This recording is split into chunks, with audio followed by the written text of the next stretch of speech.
partner yang ada cocok enggak itu ya dengan kita sekarang. So evaluasi semua. Jadi jangan sekarang gunakan asumsi yang lalu masih akan terus tetap sama. Enggak bisa. Ya. Sudah beda. Betul, ya. Bagaimana pendapat Bu Evelyn ya? Iya, betul Pak. Yang kedua evaluasi ya Pak. Sampai simpulkan ya? Pak. Sampai belajar nih saya Pak ya. Nah, jadi evaluasi semua P ya. Tadi Pak Jojo bilang produknya, orangnya, price-nya, semuanya berubah. Karena behavior change. Ya. Sampai sudah beda ya. Berarti, ya. Kalau memang tadi Pak Jojo bilang kalau memang ada yang nggak cocok harus shifting ya Pak. Iya. Jadi sudah nggak cocok. Misalnya kan kalau punya hotel, kan orang nggak mau tinggal di hotel saat ini kan? Siapa yang mau takut ke COVID itu segala macam itu kan?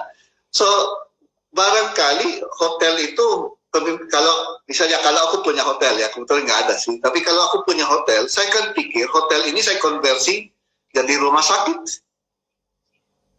sakit untuk namanya person under investigation itu ya.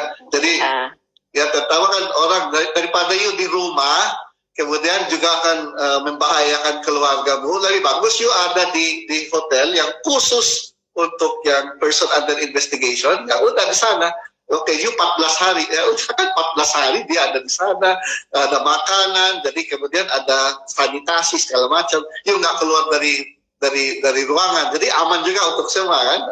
Ini maksudnya, jadi kan langsung cepat berubah ininya, namanya bisnis modelnya ya.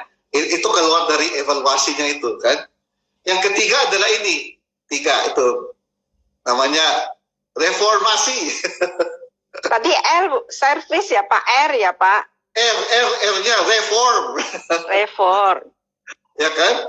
Jadi kan you sudah evaluasi apa yang perlu dilakukan. Nah, next reformasi. Harus berubah. Harus berani untuk ganti cara berpikir ya.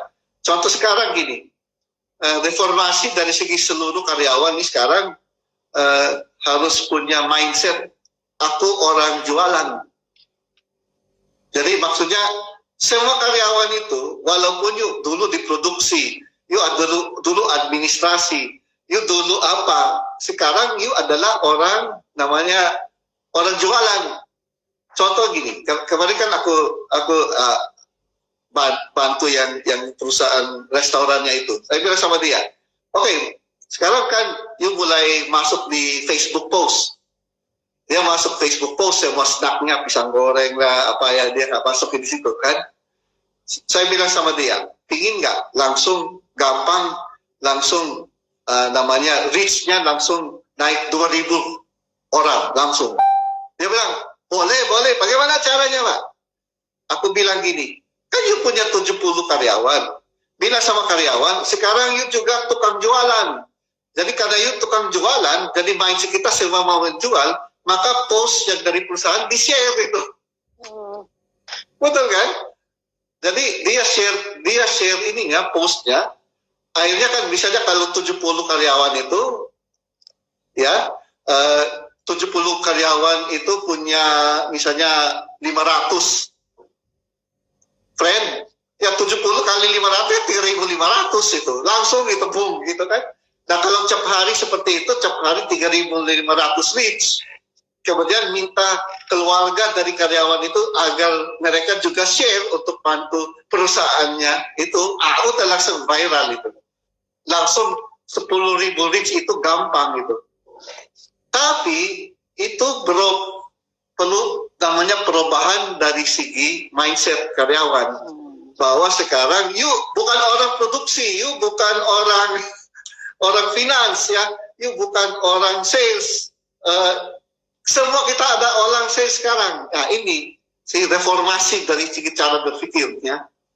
Tapi ini omong pahitnya juga ya.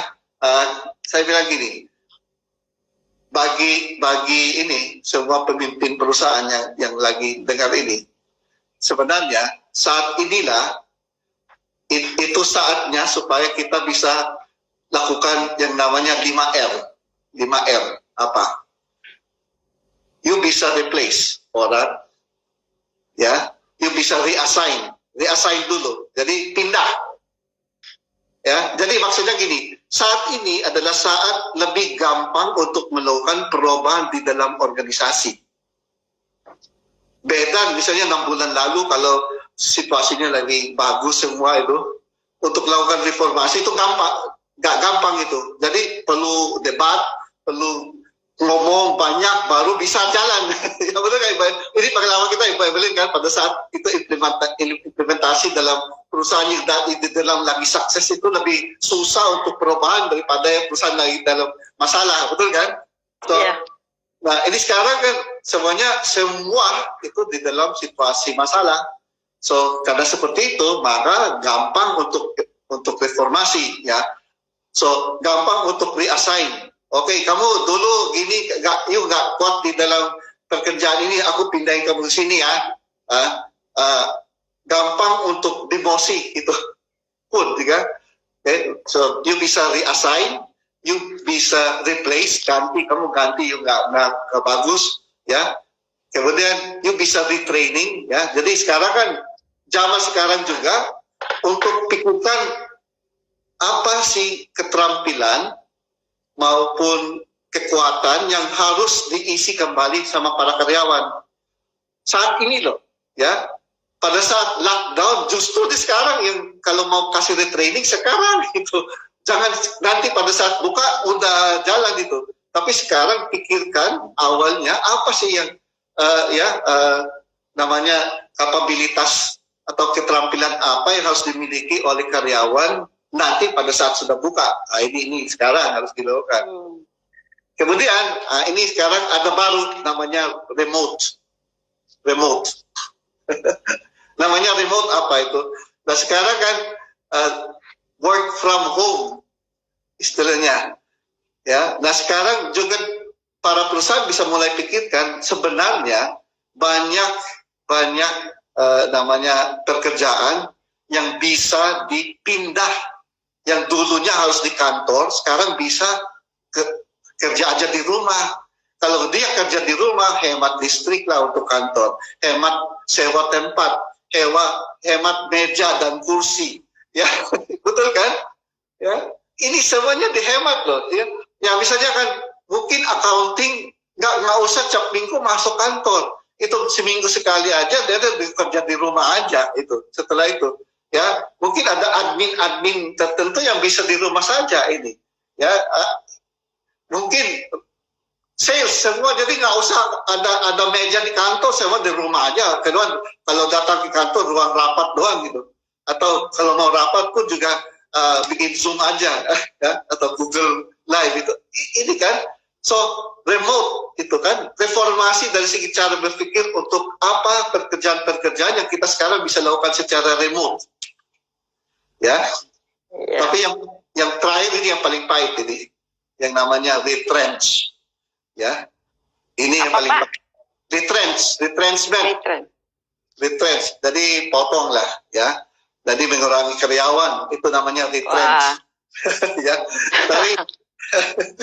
Tapi ini adalah namanya fakta, realitas yang perlu dihadapi oleh para pemimpin perusahaan saat ini, ya. Karena pasti, ya, namanya demand, jumlah penjualan tidak akan seperti sebelum COVID. Pasti supply demand-nya akan menurun. Dan ini akan bisa kepanjangan, ya. Jadi menurut saya para perusahaan itu perlu sadar bahwa penjualan itu di industri tertentu bisa turun antara 50, ya, 30-50% pada saat sudah buka pun, ya.